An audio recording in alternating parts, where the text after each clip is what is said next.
on today's episode of The Mythic Masculine. Myths are things that never happened but are always happening. Mm. So rather than just say, oh God, that was superstition 3,000 years ago, why bother? Why bother? No, the deep myths are archetypal, which means they are personifications of deep powers: lust, greed, violence, love, desire. All these forces in us, but also the forces of nature, have been personified, which means to put a face on, a mask on that's recognizable. So we tell stories about clouds. We also tell stories about the origins of marriage and Aphrodite and so on. And in a world which, again, arguably is becoming less and less. What does it mean to be a man today? And what is masculinity freed from the bounds of talking like this? Culture bound and community bound, more and more loneliness.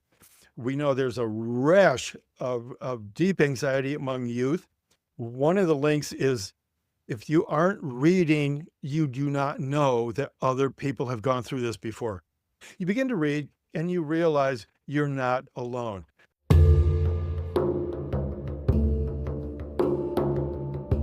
What does it mean to be a man today? And what is masculinity reclaimed from the toxic paradigm of domination and empire? In an era defined by polarized conflict and existential uncertainty, how can we draw upon the lens of mythopoetics to navigate the terrain of imaginal possibility? This podcast explores the historical, cultural, and contemporary voices that are once again realigning masculinity with thriving life. Greetings, dear listener. I'm your host, Ian McKenzie. Right now, Christopher Nolan's The Odyssey is storming around the world, a $1.3 billion phenomenon that has returned one of humanity's oldest stories to the center of our cultural conversation.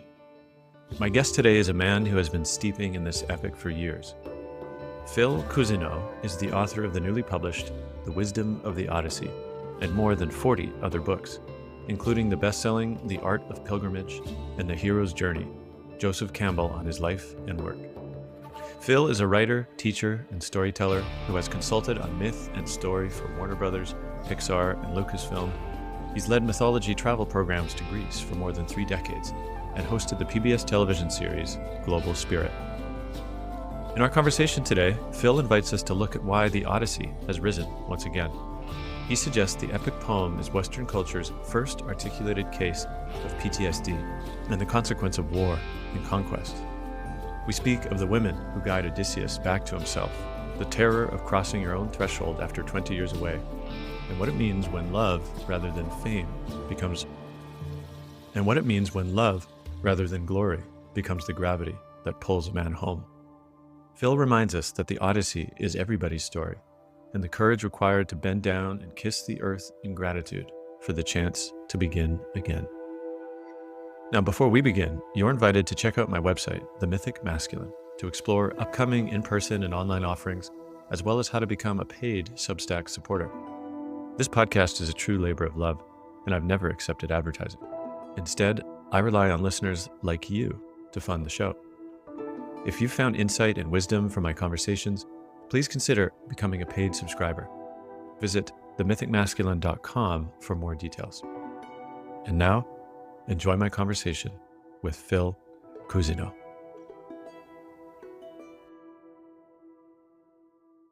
Welcome, Phil, to the show. Thank you. It's great to feel this connection with Canada all over again. Beautiful, because I understand, though you live in the U.S., you have a connection to Quebec, and maybe we could start there. Yeah, sure. According to the family lore and now the different ancestry programs, my distant ancestor, Jean-Baptiste Cosineau, left the Périgord region in France around 1678 and went to Quebec. And my wife has done some research to say Jean-Baptiste is one of the 9 founding families of Montreal, or Montreal, as we would say growing up. So that's one connection. And the other is that I grew up with knowing my great-grandfather, Charlemagne Cosineau, who lived just across the Detroit River in Windsor for the first, maybe till I was 10 or so. A very mythic character because he was a fabulous storyteller And he and my grandfather Horace described how they both worked the rails, pushing themselves on the old Gandhi dancers from Ontario all the way out to British Columbia. And they both would work in the mines. They worked as chefs. And then Charlemagne was one of the great voyageurs. He would paddle then up to the Yukon, and in some family traditions, then there were different routes, river routes, to go all the way back to Ontario. So I grew up with this whole notion of adventure, traveling, and storytelling. They were always inextricably connected with me. So when I grew up in Detroit in the 50s, I'm realizing now we must have been one of the last families, at least in North America, to read books out loud together. Everybody, all the French, for every family event, everybody was telling stories constantly. No phones were out. Oh my gosh. Everybody was a storyteller or a singer. And then my father began this tradition when I was around 10 of reading the classics. He would pick Homer. So we read YA versions early on. Then as the years went by, more and more sophisticated versions of Homer, but also Grimm's fairy tales, Huckleberry Finn, Canadian folk tales. This was all wrapped up. So by the time I got to college, it wasn't an affectation. It wasn't an escape from modern life for me to begin to combine my early education with writing at the University of Detroit, one of the great journalism schools in America at the time, and the whole study of folklore. So when I began traveling around the world in the mid-70s, I had a practice already in place that I picked up from my father. I've continued it, and now I recommend it to my students and my readers, in which you read. That is the beginning of all education, reading, storytelling.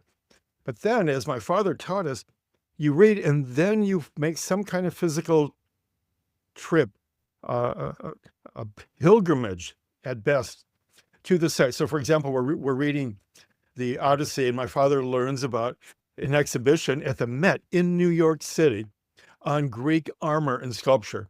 So we pile into the Ford station wagon on a Friday, drive all night long, take about 24 hours, spend the weekend in New York City going to the museums, and then we talk about this on the way home. In some way, I'm still doing this when I lead my art and literary and myth tours to Ireland, to France, even Cuba, but mostly Greece over the years. So I encourage everyone to read, and then we go to the sites we've read about. And then the third element is then to talk about these things. The phrase I came up with where I worked with Joseph Campbell, the great scholar of myth for many years, was a variation on Harvard's idea of the great conversation. If you read these 100 books, you don't even have to go to university. You can consider yourself educated. My version with Campbell over 8 years was the long conversation. So if you and I have a beer in Vancouver, we would spend maybe 15 seconds of small talk. And then I would ask you, what are you reading?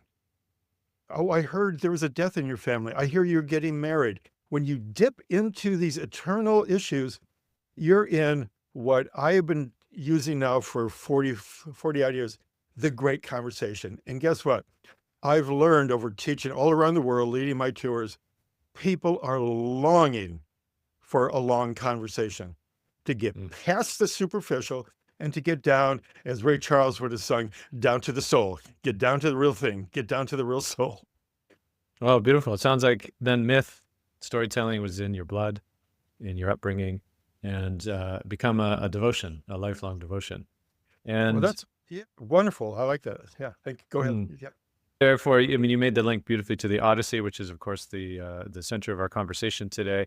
And, we're going to link it, of course, I think, to the film that's currently, making, I checked just today, $1.3 billion, a global phenomenon.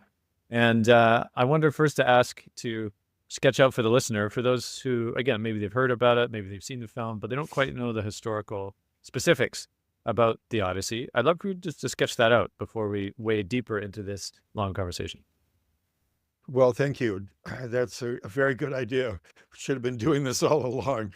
I can assume too much, despite the fact that the Homer doublet of the Iliad and the Odyssey is there in the cultural DNA. That's one way I think about myth in modern terms. It's in our cultural DNA. We're born with it. We have a deep response to certain archetypes. If you are of a Jungian bent, we respond to heroism. We respond to descents into the underworld to come back resurrected. That's part of the hero's journey, and it's part of every novel we read now. It's in every movie and so on. This is a story that goes back about 3,000 years, roughly. The original story took place in probably 8 books, and we have 2 left in our time, the Iliad and the Odyssey. But there were stories about the origin, the judgment of Paris, different offshoots about the Trojan War, and then the aftermath, even of Odysseus's life when he comes back to Ithaca. We remember too. What's important and fun and entertaining, and in the end, deeply moving to modern people, is that his story is our story. As Bob Dylan, when he accepted his 2016 Nobel Prize for Literature, he has this beautiful passage right in the middle of his acceptance speech, which cuts to the deep, deep resonance we feel for the story. He says, Odysseus was a traveling man, which sounds like a line from one of his songs. And he went through many ordeals. He went through many struggles. He had to fight monsters, and he had to fight seductive women. Pause. Then Dylan adds, a lot of these things have happened to you. Now, right there, you've got the mysterium tremendum, the mystery of plays, short stories, novels, and modern movies. For us, it begins with an enchantment. I write in my book, The Wisdom of the Odyssey, you can think of the Odyssey especially like 3-act structure from Aristotle. We're still using it all these centuries later. It begins with an enchantment. There's a beauty contest on Mount Olympus. The goddess Eris, she's the goddess of strife and trouble and doom. She's not invited, so of course she comes and exacts her revenge with a little ball that the listeners might remember from some of the fairy tales like Cinderella and some Sleeping Beauty and some. She rolls the ball along the marble floor of Mount Olympus, and it rolls to the feet of Zeus. And he bends down, he looks, and he sees the ominous phrase, for the most beautiful. Now, as any guy knows, with your wife looking over your shoulder, you dare not get into this. So instead, he asks Hermes to find a young guy somewhere in the world below to make the judgment. And it happens to be Paris, who's a prince of Troy. He's been exiled because there was a prophecy by Cassandra. Now, there's a name everybody knows in the modern world. And she says, Paris will be the doom of Troy. So Paris is living all alone, 17 years old, roughly is a good mythic masculine age, right? 17, 18 years old, Hera and Aphrodite. The first 2 goddesses, they try to bribe him. Oh, we'll make you famous. We'll make you sexy. We'll make you the greatest warrior of all time. He could care less. Aphrodite appears to him and drops her robe. Now, this isn't a pornographic image. It's an image strictly of the way that Aphrodite embodies desire, which, according to the ancient Greeks, is one of the engines of human existence. It's the desire to find yourself. It's the desire to find beauty in the world. And then she comes up with a line that I think helps unpack the whole mythic magnificence of the Odyssey. She says, if I give you the hand of Helen of Sparta, the face who launched 1,000 ships, I will also guarantee she falls in love with you. This is a really mysterious line, because what it starts to set up is the fact that the Greeks are saying love is beyond will. It's you do not will yourself to fall in love with X, Y, or Z. There's an outside force, and it's called enchantment. Enchantment is at the heart of Homer. We are enchanted to go to war. We are enchanted to be married. We're enchanted or cast a spell by stories themselves.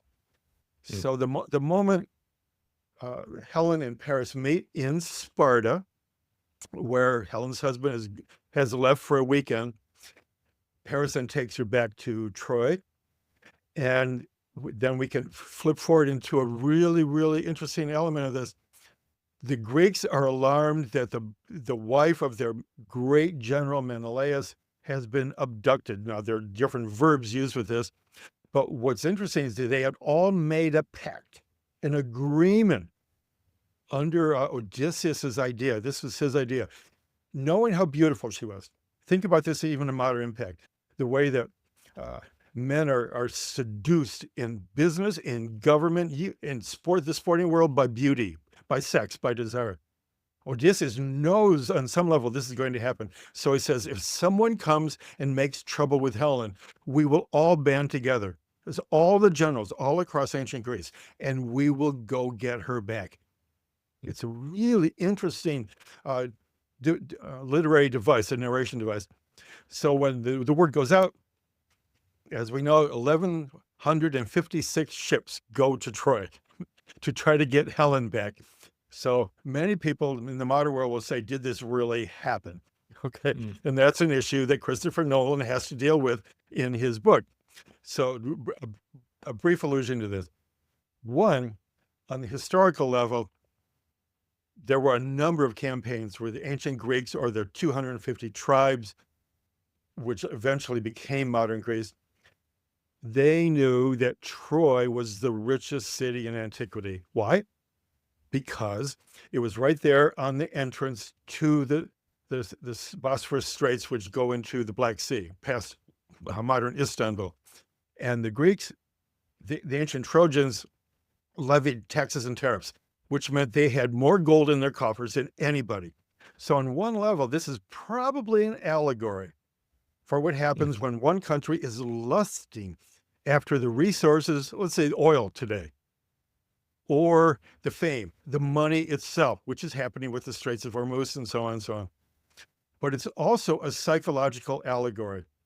Albert Camus, one of the great existentialist writers, said, we all fight for money and glory. The Greeks died for beauty. So you get an entrance into the Greek soul here, that they were willing to go to war to bring Helen back to Greece for the sake of beauty. So the war rages for 10 years, as most people around the world know because of Nolan's film. It was savage. The Odyssey is the story of the aftermath of the Trojan War. And by that, I mean, like in the New Yorker cartoon, was this guy really a great general, a great navigator? Because look at his route. He goes this way, he gets lost. He gets blown off course, he goes this way. He's going from Sardinia to Africa, back, he's all over. What the heck does that possibly mean if he's such a great general? In my book, The Wisdom of the Odyssey, I'm arguing he's history's first case of PTSD. He has been savaged, not by a few months of war, but by 10 years of war.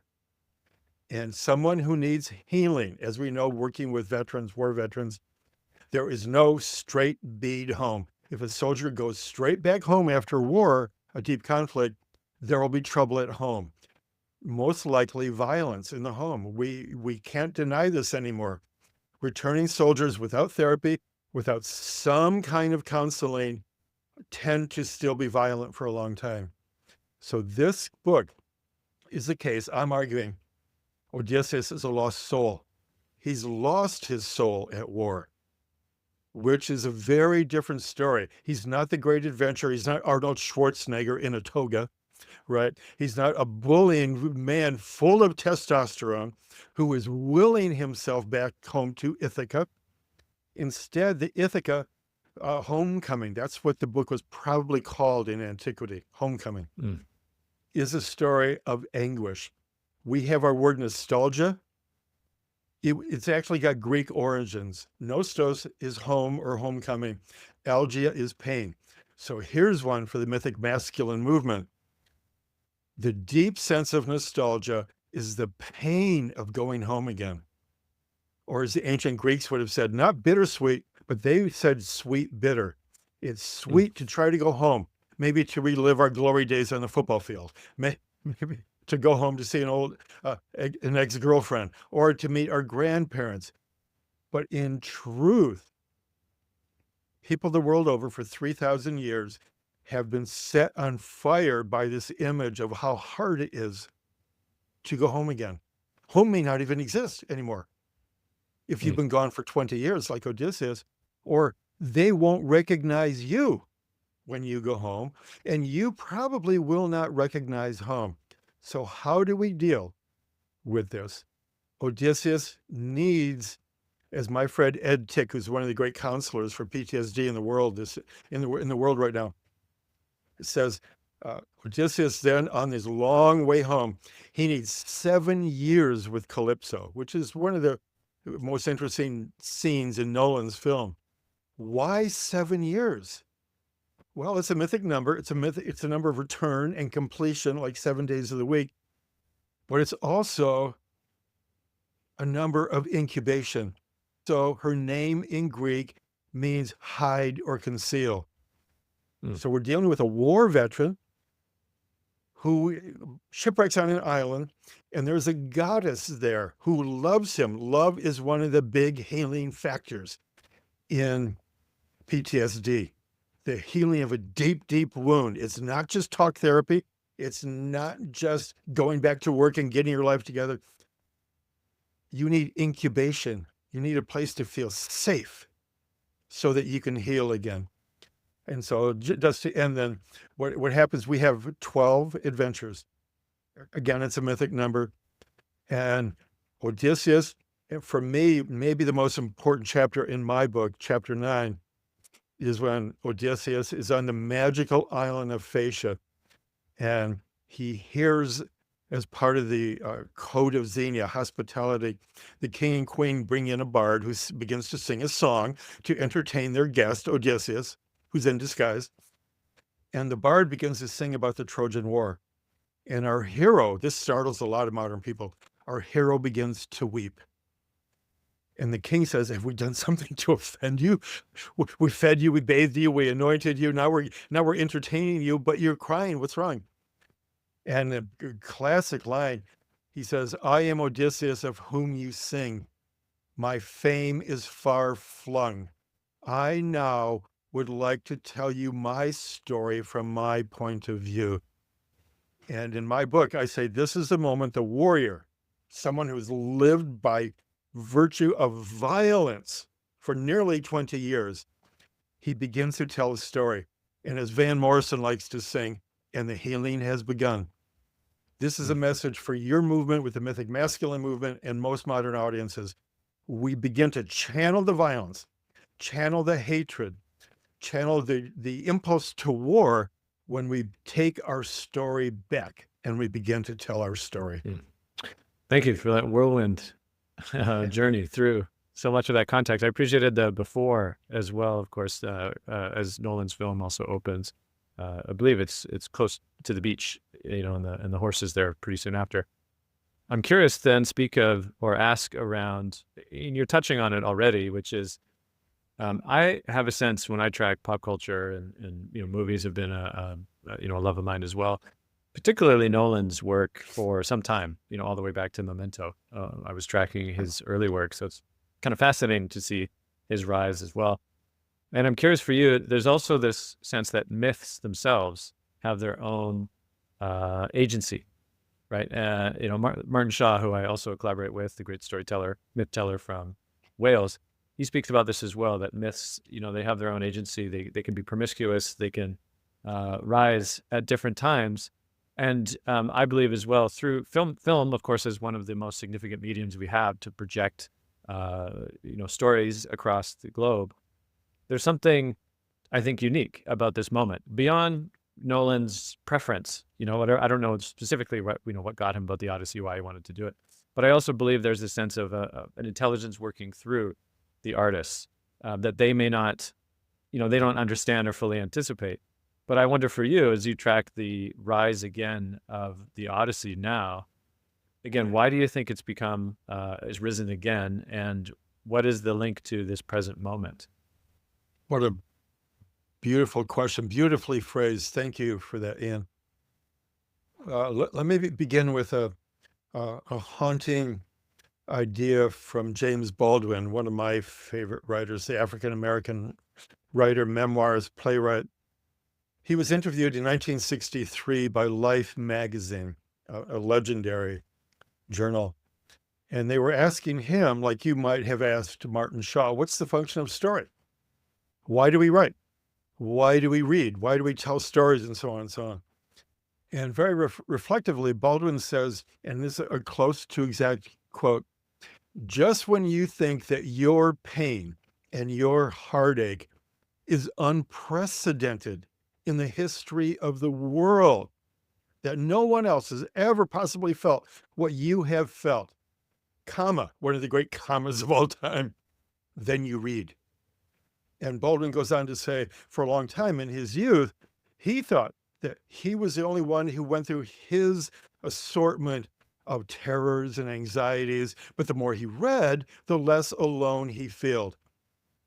Since you asked, I feel that's part of the phenomena right now around the return to myth, which began arguably with my mentor, Joe Campbell, who I worked with for 8 years. I wrote the film and the book, The Hero's Journey. And now, once again, with Nolan's work. Why would that be? A helpful place to allude to is an old Roman saying that I have brought into our time. Myths are things that never happened, but are always happening. So rather than just say, oh God, that was superstition 3,000 years ago, why bother? Why bother? No, the deep, deep myths are archetypal, which means they are personifications of deep powers, lust, greed, violence, love, desire. All these forces in us, but also the forces of nature, have been personified, which means to put a face on, a mask on, that's recognizable. So we tell stories about clouds. We also tell stories about the origins of marriage and Aphrodite and so on. And in a world which, again, arguably is becoming less and less, how can you say, culture bound and community bound, more and more loneliness. We know there's a rash of deep anxiety among youth, record numbers of suicides in certain cultures around the world. One of the links is, if you aren't reading, you do not know that other people have gone through this before. Being banished to war, your husband leaving you for the secretary, embezzlement in the office place. These are all archetypal situations. You begin to read and you realize you're not alone. This makes you, what's the old phrase, one with all of the world. So we find solace when we go to see Casablanca, Citizen Kane, Groundhog Day. Oh, when you do one of these slaps, oh my God, I went through that. I went through a period of my life where I thought the same thing was happening day after day after day, like in the Bill Murray character. The Odyssey is everybody's story. You name it. The source of human emotion, human interaction, nearly every situation has been packed into those 12,106 lines, something like that. So that when you read, you feel some light is being shed into your own story. Just an example, I'm wearing an Odyssey sweatshirt to a local cafe here in San Francisco just a couple of weeks ago. And a fellow walks up to me and shakes my hand. And he says, oh, I know who you are, and congratulations on your book. I heard you on the radio. I just want to shake your hand because I read the book, well, the Odyssey, 40 years ago in high school, and I've never forgotten it. So being an ex-journalist, I said, what was it that you liked then, and what do you remember? And he said, I remember seeing myself in the book as a teenager. I think, oh my God, that's part of the genius of this. Can you see yourself in the Eugene O'Neill play? Can you recognize yourself in the Lillian Hellman play about the battle between the sexes? Can you see yourself in the movie? It's one way we learn to recognize ourselves. And Dame Edith Hall, a great classicist out of London, says of this moment that I just alluded to, when Odysseus hears his story from someone else, from a bard, a singer with a lyre, at that moment, he knows who he is. And she says, this is the first example in Western history, at least the history of literature that we know of, in which someone becomes fully human conscious. Now, what does she mean? Is we only know ourselves in relation to other people's stories. So what did you go through in your divorce? What happened to you at war? What happened to you when you had your first child? When we begin to pair up our stories with other human stories, which is one of the great functions of myth, fairy tale, folklore, we know ourselves in a way that other people can't. If your only version of yourself is through your own story, you have a two-dimensional view rather than, let's say, a three-dimensional view. And for that reason, it's one reason why I began teaching the use of mythology at the American Film Institute in Hollywood in the early 1980s. And it was astonishing. My teaching partner at the time, Tom Schlesinger, and later Chris Vogler, who many people would know because of his book, The Writer's Journey. In the early 80s, we began teaching at the Louis B. Mayer Theater, 900 people capacity, audience capacity, talking about the myth behind Pandora's Box, the Pabst film, or The Wizard of Oz, Apocalypse Now, Casablanca, the film noir phenomena. We would show clips, and then we would talk about the myth underneath, and then the myth underneath that. And it was astonishing to show people about the story within the story within the story. Just one brief example on that is Apocalypse Now, which some people now regard as the greatest American movie, even better than The Godfather, possibly, even more important than Citizen Kane and so on. And the story within the story is based on a screenplay by John Milius, who modeled it after Joseph Conrad's Heart of Darkness. Conrad based Heart of Darkness on Homer's Odyssey. So you've got a kind of jack in the box here. You've got this story that's not just about Vietnam, the movie, it's about all war. How do you tell a story, a movie? It's something so phenomenally ungraspable. You've got to go back to the beginning. And I think that's part of the modern, the model here, like Groundhog Day we alluded to, is actually based on the Tibetan Book of the Dead. Now, you don't need to know that to really laugh at the movie and identify with it. But I would argue, and I do in my book, that the movies that deeply resonate with you, make you angry or make you laugh uproariously, like a Marx Brothers movie, are all based on old models that have been there probably since the Paleolithic caves. Well, this is really rich. And, what's coming to me in particular, I mean, I know you said the Odyssey can be seen as the story of so many modern people in these days. And in particular, I think an important lens to see it through the eyes of men and masculinity. Christopher Nolan, is generally seen as a very masculine filmmaker.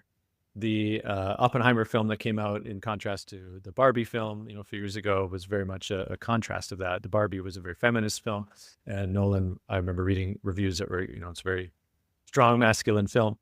And the Odyssey film itself also seems to be, I mean, yes, there are female characters, but of course the lion's share goes to the male characters in the film and their journey. I mean, particularly Odysseus.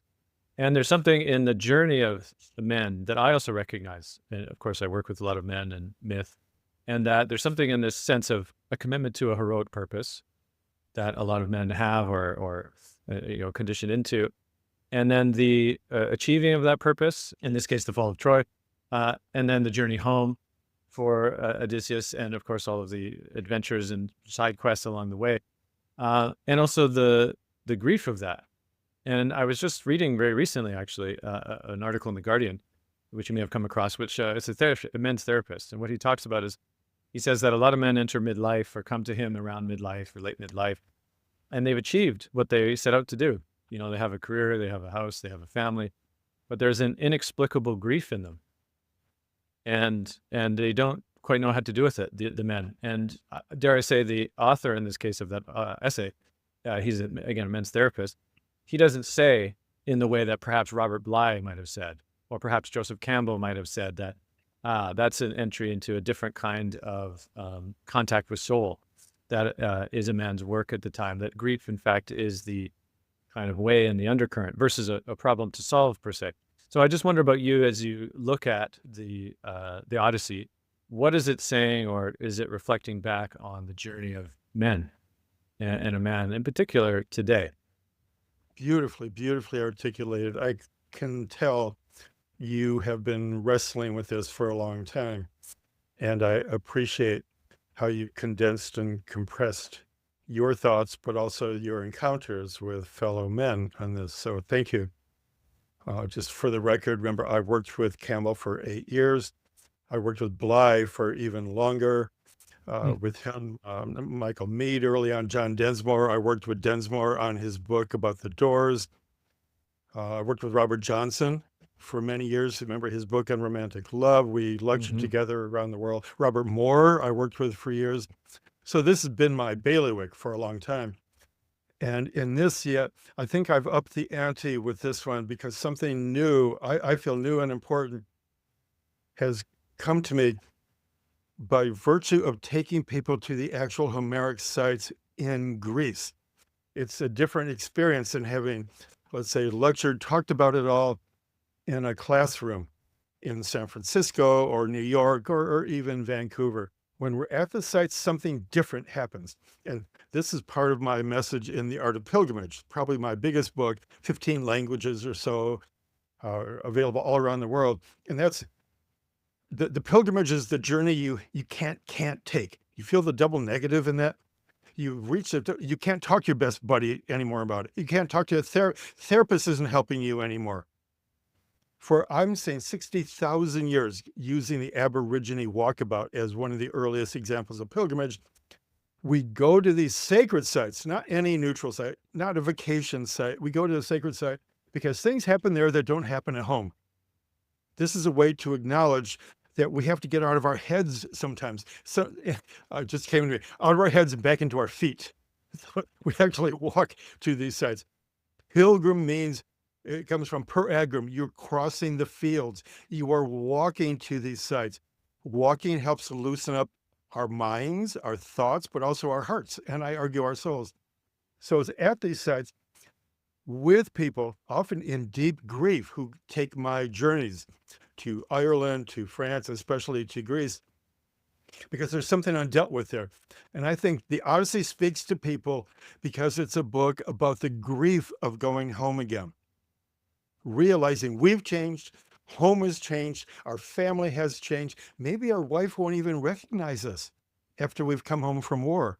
That's what the whole symbolism of the threshold is about. Remember Bly, you mentioned Bly. Bly has this great poem, What have you got? What have you got to get past the threshold guardians? Do you remember that? Robert would Hmm. get really feisty about this because the threshold, crossing the threshold in through your front door into the palace of Odysseus on Ithaca, means there are huge forces trying to keep you back. So I have found in this book something surprising.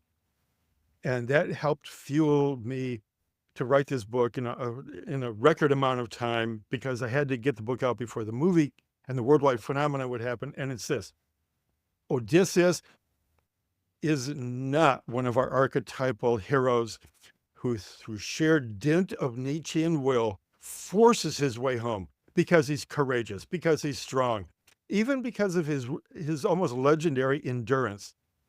That's part of it. I think the one word that would summarize the Odyssey is endure. He tells Calypso this. He tells Penelope later, I will endure. He talks to himself once and he says, bear up, heart. A really interesting line for a man to tell himself. Bear up, keep moving, keep going. So there's that. We know he's clever. He's called the wisest of the Greeks. He's called the greatest strategist. He's also, this is important for me, to understand him and to give advice to our fellow men in grief, in deep anxiety. Polytropos is the way that Homer famously describes him on page 1. Polytropos means many turns or twists and turns. I know Emily Wilson recently translates that as complicated, which is fine, but I don't think it gets to the mystery. What it means is this is a man who can change his mind. This is colossal. Many men get to midlife and they cannot change their mind. They can't change their ideas anymore. So we've got a hero who's taking 10 years to go home, and he finds he cannot get back to Ithaca unless he changes the way he thinks about himself, unless he changes the way he thinks about life and the gods. So in a capsule, the Iliad is a book in which, again, you have to be careful about the figures and so on. 60 to 70% of the interactions in the Iliad are about the gods or influenced by the gods. The gods are everywhere. Even in a battle, Athena or Aphrodite can appear as a cloud and deflect a spear. So they are all over. And I agree with the scholars who say this reflects a time which is deeply mythological, where human free will isn't that much of an issue yet. By the time, I think the young Homer, or I say the poet known as Homer, which is neutral, gets to the Odyssey, he's an older man. And he does not glorify war like he did as a young man in the Iliad. And in the Odyssey, I think we're finding the deep movement between mythology and philosophy, between the male who was bullying his way, in every sense of the word bull. Great essay by James Hillman on this, by the way. The whole symbolism of bullshit, bullying our way through life.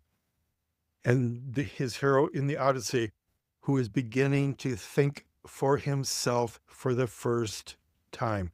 He's the first thinking hero. James Joyce was interviewed after he wrote Ulysses, which was based on Homer's Odyssey, one day in the life of a man in Dublin. And he writes, he thinks Homer's Odysseus is the first complete human being. That's an enormous thought. Here's one aspect of it, which I think can be really helpful for your own wonderful and crucial movement with the mythic masculine. It's this. What Homer is pointing out, possibly because he also had a lot of women in his audiences at the time. Women were usually invisible in ancient Greece, but they would come to the storytelling festivals. They would come to the palaces, the competitions, the festivals where the first plays, the first poems were being recited. So I'm thinking Odysseus had to keep in mind the women who were in the audiences. So what happens? I'm making the argument in my book. Odysseus reaches home because he's strategic, he's cunning, he's shrewd, he's strong, but it's also because of 6 women in the book. This is rarely commented on. Now, in one way, you could say, Robert Johnson would say, he's accessing his anima. Well, that only goes so far because something else is happening. It's Athena, he's his patron goddess, who appears every time he's in trouble or about to make a stupid decision. But there's also Calypso, who hides him just long enough for him to heal. This is important for men, to be safe for a while, and then to be healed by unconditional love. When the trauma is so deep, thinking cannot get us to the answer. We need that deep love. And later, Circe is the one who actually steers him, gives him navigational instructions. Steer on the raft between Orion on one side and the Great Bear on the other. Nausicaa, Euryclea, the maid at home, and then, of course, Penelope. And why is Penelope strong? Here's something for you guys to talk about in your next conference. Besides all the glory in the book, I argue that Western literature's first example of a thought of suicide takes place 2/3 of the way through the Odyssey. Odysseus is there. Poseidon has ruined his raft one more time. And Odysseus clings to, as Homer says, the last sliver of wood from the rudder. It's a huge mythic image there. And he almost lets go. He almost lets go. Now just think, you and me, We go off on an adventure. We go to Yosemite. We go to Vietnam, wherever we go, with 165 fellow crewmen. All Odysseus has lost his entire crew. There are about 150,000 Greeks actually went to Troy. Most of them perished. You know the old phrase, every war has two losers. Did the Greeks really win at Troy? So here's the big question. For me, the mythic question, which rounds this up. Odysseus does not let go of the last splinter of wood. Why not? I put this out to all your listeners. In the future, if you want to play this back in your workshops, why do any of us hold on? Ian, why do we hold on? I'm arguing it's love. In the Iliad, it's kleos, K-L-E-O-S, it's glory. You hang on, you go back into battle, even if, like John Cleese in Monty Python, just a flesh wound. Do you remember that? He's lost both arms, he's lost both legs. Yeah. He still wants to keep fighting. And his famous line, done in a falsetto, is, oh, just a flesh wound. This is part of the insanity of the Iliad. Going back again and again for what? The belief if you die in war, people will tell your story for the rest of eternity. They will always talk about your home runs or your sexual conquests or how much money you made in the world. You know what Homer is saying, we die because of this mythic hunger for fame, glamour. In the Odyssey, it's matured. Odysseus chooses life again and again versus death. This is timeless. And I think it's one reason why war veterans love the Iliad and the Odyssey. It's a mirror of what they've gone through, where part of you, when you're very young, you will die for your country, for no questions asked. You will die. And then you go into the underworld, and of course, Odysseus encounters Achilles in the underworld. And he's like a high school kid meeting his favorite baseball player. Suddenly you're 12 years old all over again, right? And you're just talking with a falsetto like John Cleese. And Odysseus says, it's true. I know you died young, and that has its problems to die when you're 22. But I want to let you know, we're still telling your story.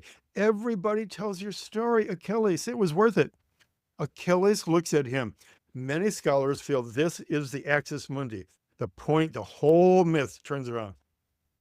Achilles looks at him, and I'm paraphrasing now, but he says, you moron, which is an old Greek word for fool, by the way. You fell for that crap about the glory of dying young? And then in his beautiful line, he said, in effect, I would give up all of that fame, all of that glory for one more day of sunshine in the overworld. So we are reading, to come full circle to your wonderful question, we are reading, now viewing in the movie, the shift between the unquestioned hero's journey, I will do anything to be heroic and be remembered as a hero, to something I think is much more mature, which Joseph Campbell told me he wanted to write about if he had years left. But he died before he could rewrite The Hero with a Thousand Faces. But he knew there was a different myth for men in middle age and afterwards in the elder years. So Odysseus is finding it much harder to go home. As a lot of guys, I'm sure men are coming to your workshops. They can't go home again. They can't talk to their wives. Most men don't have many male friends anymore. So when we talk about the archetype of going home, what is it? What is home? If we don't have friends and we can't talk to our wives and our kids, what is home? The Odyssey is reworking this out for us. And the difference, I think, and it's open for discussion, of course, Odysseus is pulled back home by Eros. That's the deep, deep archetypal force that's there at the beginning of creation. So he's going home because of love. The Penelope's love is very palpable in the Odyssey, but it's also the land. You and I have already talked a little bit about my family's from Canada. And every time I go to Canada, something shakes, rattles, and rolls in me. There's something archetypal. If I'm stepping foot in Canada again, I go to Greece, something shakes in me like an earthquake. Ithaca is pulling Odysseus home. The fact he has never met his son, and he's wondering, there's no internet. He doesn't even know if his son is alive. He's got to go back for his son, his parents, the beauty of nature itself. Henry David Thoreau said the world's first great nature writing is in the Odyssey. So you see where I'm going with this? Rather than just bullying your way through, which is the Iliad, it's a book of horror in terms of battles, to a world in which Odysseus, my life lesson in my book is let love pull you home. Most men will say, whoa, no, that's too sensitive. It's too feminine. As we used to say in Detroit, get back with your bad self. But the Odyssey, in some ways, is the world's first romance. It's saying one thing is going to get this guy home. One thing and one alone. It's not glory. It's not fame. And it's not even the desire for revenge. It's love in the deep sense of Eros. Thank you. As you speak, I'm recalling the words of a Rumi poem, which I did read actually at our men's conference we held last week, which was, there was a line in it that said something like, nothing stirs without desire, something Beautiful. like that. And it's just so beautifully articulated by what you said, that the land itself calling Odysseus home, and to be stirred into that love, or to be animated by that love, I think is beautiful. Whose translation? Was that Coleman? Wasn't. It was a newer one, actually. A newer, oh. Yeah, I'll find it too. I'll send it to you. Please send that. That is an echo of what I'm talking about. It's not, I'm not arguing for a sappy Hollywood ending. Love brought him home again, and everything was peachy keen, as Grandma used to say after that. No, this is a sense of deep eros, which is love and desire. It's the desire that keeps us going. I'm asking about Coleman because a few years ago I worked on a book, one of my favorite, Burning the Midnight Oil, because I've been a nighthawk all my life, like Edward Hopper's painting, a nighthawk. And I sent a note to Coleman Barks, the famous Rumi translator who I've been known for many years, and said, I really want to use another Rumi poem, but not the ones you translated before. They're so anthologized. Do you have something else? It was the last day of the fax machines. So a couple hours, I hear my fax machine whirring, and there are 13 newly translated poems of Rumi by Coleman Barks pouring through. He was so generous. Take them all. Don't pay me. I don't care. Just use something new. The first line of the first new Rumi poem is actually reflective of something powerful in the Odyssey I'm trying to bring home to readers. There's some of it in Nolan's film, not enough for me. And it's this: he who does not praise daily is a thief. Oh, doesn't it hits you right here, doesn't it? Mm-hmm. That's archetypal. It's not sentimental. It's not just up here with the frilly lights and so on. That's deep. And there's something in Homer about that. Odysseus is grateful for the opportunity to wash up on shore at Ithaca, smack dab in the middle of the book. The book is 24 chapters. He called them books or rhapsodes.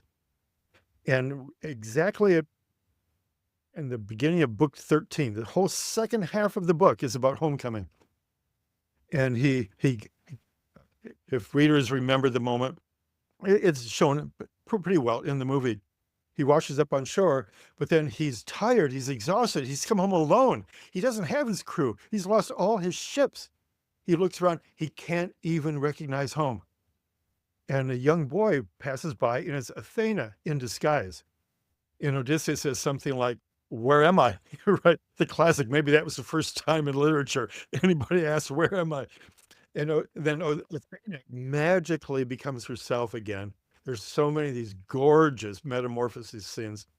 And she says, "Odysseus, don't you recognize your own home?" And when he realizes, he's looking around, a mist, Homer says, she drifted a mist onto the island, which is such a beautiful phrase. Why would she do this? She knows, you've probably dealt with this with a lot of the men who take your workshops and your conferences. That moment of crossing the threshold, coming home again, is mythical. It's outside of time and space. We have to be very careful what words we choose when we walk through the door, how we hold the people on the other side of the door, how we have to have sympathy for them, how they look at us because we've changed and so on. And at that moment, Homer describes Odysseus as bending down and kissing the beach. And again, this is a line right out of Rumi. Bend down and kiss the earth. There's so many different translations of this. What it's about is gratitude. This, I would argue, Odysseus is the first grateful male hero from antiquity. He is grateful for being alive. He's grateful his wife, eventually, that his wife has waited for him. He's grateful he has about 6 friends on an island that has turned against him. But he's grateful for this. And this is one of the great, great, great gifts of Homer's Odyssey. It shows us that life has to be fought for. Fighting is, of course, a metaphor for holding on to what we love, protecting it. And as someone I worked with many years ago in a kind of a think tank, coming home to Ithaca is about restoration. Everything has changed. Life is mutable. Our relationships don't stay the same. Our home doesn't stay the same. Businesses come and go. Our favorite cafes, our favorite pubs come and go, come and go. How do we deal with this? Gratitude for what is. Gratitude. We can still catch a breath here and there, and grateful that love is there to call us home. Maybe one last image too I would love to raise, which is around the version of Odysseus that comes back, of course, in the film, I think, and maybe it's also in the poem, but he's sort of, he's told to not come in triumphant, and striding through the gates, and, he'll be welcomed back with open arms and everything. I think it's a cautionary tale, I think, because Agamemnon went through, he was brutally murdered. That's a side thing. But so for Odysseus, he comes back actually as a beggar. Right. And, I see that on the one hand as being, of course, it's a deception in some sense. He's trying to arrive before people, quote, know who he is. But there's something actually more about that, right? He's coming back deeply humbled. He's not coming back heroically striding, home again. That actually he comes, bent and listening, and which I would say diminished in a very significant way. But that diminishment is actually a deepening. It's not a devaluing. Whew. Wonderful. Those are very compelling thoughts. A couple things come to mind. First is something in my other phase, my other work in film. I've been involved in over 50 films as well. I'm a consultant on myth in the movies for Warner Brothers many studios. So I have to constantly wrestle with this. It's called Ebert's Law, as in Roger Ebert, the famous movie critic. And he once said, judge a movie as an original work of art rather than an adaptation. Because if we're constantly thinking, oh, this isn't Jane Austen at her best, this isn't James Joyce or even Raymond Chandler, we all get stuck there. This is difficult because with this story, because the Odyssey is really a world heritage. It's Greek. It's primarily Greek. It's savage Greek. It's very strange. I should begin every talk and interview with this. It's a strange book in the sense it's full of what Campbell used to call the wonderland. So books 9 through 12 are all about the wonders, and people working with fairy tales and healing will use words like the green land, like the green man in mythology, the character with all the tendrils coming out of the hair. The healing has to be done in the green land, the wonderland, the kaleidoscopic land. So books 9 through 12, the Cyclops, Scylla and Charybdis, Circe with her magic morphine. This is Homer resorting to folktales in the middle of a book that has a lot of history in it. But the healing takes place in magic time.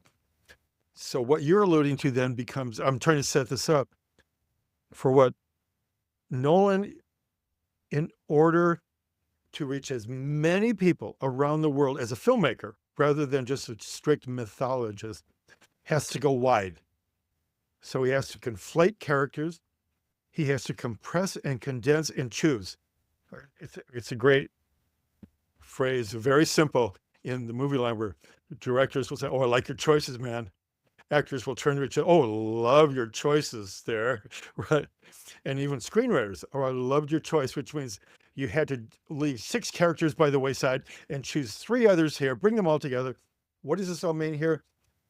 Nolan makes an educated but also troublesome choice to motivate Matt Damon as Odysseus by saying he feels tormented and tortured for having come up with the idea of the Trojan horse, tricking the Trojans to get into the city, and then unleashing terror. The Greeks modern day Greeks are mortified by this. The ancient Greeks would not recognize this at all. If you are a famous general, it means you are cleverer than the other general. You're cleverer than your own other generals. It's about strategy. How do you win? If you're taking 160,000 soldiers into war, you better be ready to strategize, which is an old Greek word for general, by the way. Strategos was a general. However, from Nolan's point of view, he's got to compress what would otherwise be a 9-part TV series. So he's trying to say that this made our great general, who's already been at war for 10 years, so riddled with shame and anxiety by the time he gets to Calypso's island, Calypso played by Charlize Theron, beautifully portrayed, that he has amnesia. He is so grief-stricken, he doesn't know who he is. He says, "Am I married?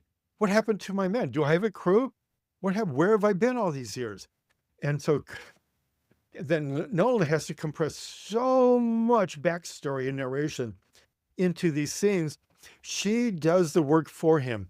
And Matt Damon as Odysseus never becomes the great, great spellbinding orator he is in the book. So the audiences are losing a major thing here. What you get with Matt Damon is a good performance, but he's never eloquent. He is shy. He has been suppressed, thumbed down like tamping tobacco down into grandpa's pipe, right? So that he never says anything really interesting. He is so ingrown, you might say. And then what that does is it makes him shame-ridden, guilt-ridden about being a leader, about being a general, which is baffling because he's been considered. The Iliad and the Odyssey are taught in war schools like West Point to this day for a reason. Churchill would refer to Odysseus and his leadership qualities, but all that's gone in the movie because a little bit like Francis Ford Coppola with Apocalypse Now, Nolan is trying to talk, I think, about all war and the shame and the guilt that we carry if we're in battle at all. Mm-hmm. So you have to, does this work as a movie is basically it. Well, we get the point. He feels enormously horrible about the savagery. But remember, in the poem, it's Agamemnon who says, "Take no prisoners, burn Troy to the ground." It's not Odysseus. It's actually, Odysseus is the one then who is scarred. But in the poem, let's see if this makes a difference to the guys in your men's movement. Let's see if it's mythic or not. Homer would allude to the famous scene with the Cyclops, which is supposed to be a kind of, Zeus's law is hospitality, xenia. It means you are kind to people who knock on your door. If you're in a palace or if you live in a hut, a hovel, you have to feed people and even bathe them, wash their feet, which became later a Christian ritual. Then only after all that, then you entertain them, maybe with songs, with dancers, whatever it might be. This is the glue that helped create the Greek Empire. Now, this will be startling for your listeners, but up until about the 19th century, roughly half of all travelers, soldiers, roughly half of all travelers, soldiers, merchants, philosophers, traders, never got home again. Your students, your audiences have to take that figure in. That's why it was so dangerous and risky to travel. If you left home, you better hug your wife goodbye. You might never see her again. 50-50 chance you will never see her, your children again, your parents again, your land again. So a code had to come about which made it safe to travel long distances. And if that's violated, there were no prisoners taken. If someone violates that law, if there's rape because you let a stranger in, that person would be dealt with. And that's at the heart of the Odyssey.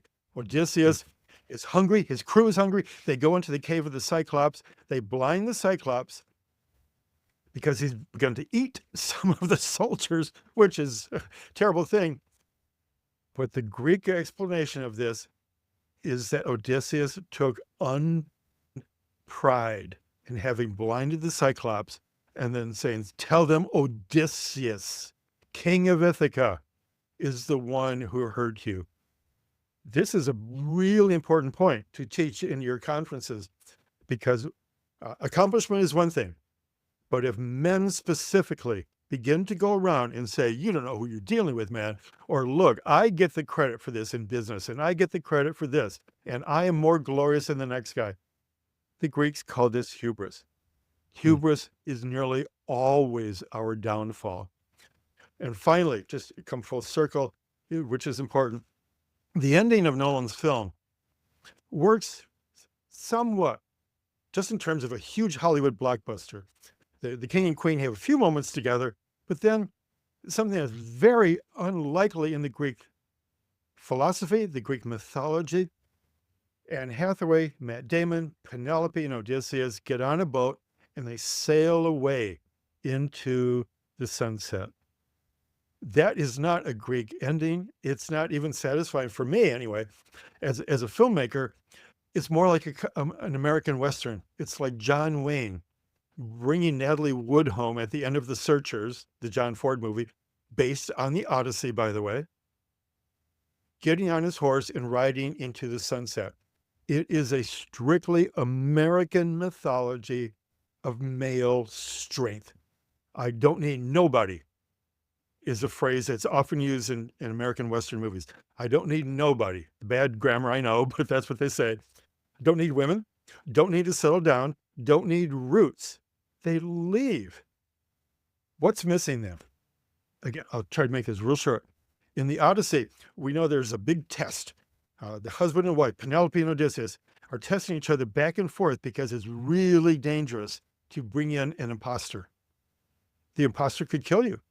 The imposter could steal everything in your house. So Penelope is very strategic. She's got a number of tests. The bow test, the bed test, they're famous, big motif in Western art for 2,000 years now.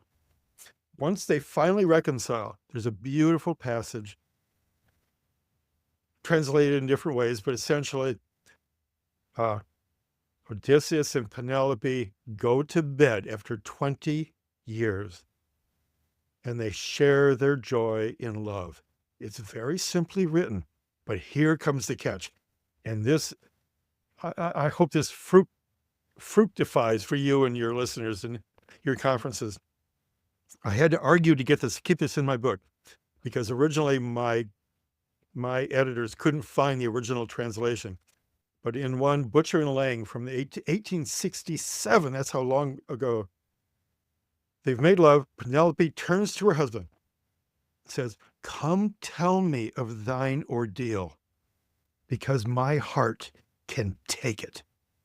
This is a fierce, fierce line. She says, don't hold back. Tell me, if you had an affair, there are rumors about you out there, right? But you felt badly and you lost. You come home alone. Where are all our men? Where's the crew? Tell me of your ordeals. And then one of the great statements by any women character in Western literature: my heart can take it. Don't think I'm too weak just because I'm a woman. I can take it. And then, like most men, Odysseus kind of rolls his shoulders, sitting next to her in bed, begins to tell her about the Trojan War, all the adventures coming home. Then he does something, frankly, that most men have forgotten to do ever since. Odysseus turns to his wife Penelope and says, "Now you tell me of your ordeals. Yeah, it must have been hard for you to raise our son all alone. It must have been horrifying for you to deal with these 108 suitors who have been eating us out of house and home, who really want to get into your bed. They've been pretending that I've been dead. How did you deal with all this?" Here's the kicker. Then he listens. Ian, he listens to her. And the line in the various translations is, they talked and listened to each other until dawn. Beautiful. Stupefying. Because usually the relationship is like this, right? The man talks, the woman listens. Or the man puts up with the wife. Here, Homer, it's called homosophrein. I'm pretty sure that's the pronunciation. What it means is the ability for a man and a woman, or two lovers in a situation, to treat each other as absolute equals. So they ask and then they listen. They tell and they listen. This emotional payoff after 20 years of separation, for me, is missing in the movie. That's very subtle. It's just taken me 2,000 or 3,000 words to tell that story. That would have been hard to convey. But my point is, you need an emotional and soulful payoff after your heroes, the man and the woman, have been separated for 20 years. And there's no such thing in the movie. Instead, the mythic message is disappear. I've been a hero. I'm going away. And I don't really need home. But that's mystifying because he's been thinking about nothing other than the land, his son, his wife. And then at the end of the movie, he leaves. But that itself is mythic. That's what we're telling each other. We're telling each other that to men throughout the Western world, you don't need male friends. You don't even need to hang out with your son. You can go away with your wife, but you'll probably leave her too. You see what I'm getting at here? It's a curious message, but it's working for certain portions of the population. When I wear my Odyssey sweatshirt, here, I was in Los Angeles last week, in San Diego, many places around California. I get young men coming up to me, and their eyes are dilating, Ian. They're dilating. They say, "Oh, man, I love that poem. I love that book." And that movie, I've seen it 5 times, young guy said to me. Another young man with his girlfriends said, he's seen this 5 times. What is happening there other than young people are seeing themselves in Nolan's version of the Odyssey? And that in itself, that's a miraculous thing. Well, I'm sure we could go on for a long, long time, and it would be very rich and wonderful. And for this conversation, as we wind to a close, the listeners are invited to check out your full book that you spent a great labor of love on, The Wisdom of the Odyssey, 24 Life Lessons from Homer's Epic. And once again, thank you, Phil, for the time here and just beautifully unfolding it for me. And yeah, what would you like to leave a listener with? Just one more thing. Please go back to the original. Find, to the viewers, to people in your conferences, find the translation that sings to you. Sing is an important verb here. If one doesn't appeal, feels too Gothic or too Victorian, drop it. Go find another one. You've got, my favorite is Lattimore. The new translation by Emily Wilson is the first ever by a woman. It's shorter, it's brisker, it moves very quickly. The old translations are described as echoing of the oars of the Greek sailors in the water. That's the rhythm of the original Greek. That staggers me. Emily Wilson's version is in iambic pentameter, Shakespeare's pentameter, and it moves like a chariot. It moves very quickly. So find one that sings to you, then read my book if you can, and then see the movie. And finally, I'm leading another tour to Greece in the footsteps of Homer at the end of September and another one next spring. So if you read this, you see the movie, you are hypnotized, spellbound by it, join us in Greece next year. Wonderful. Thank you, Phil.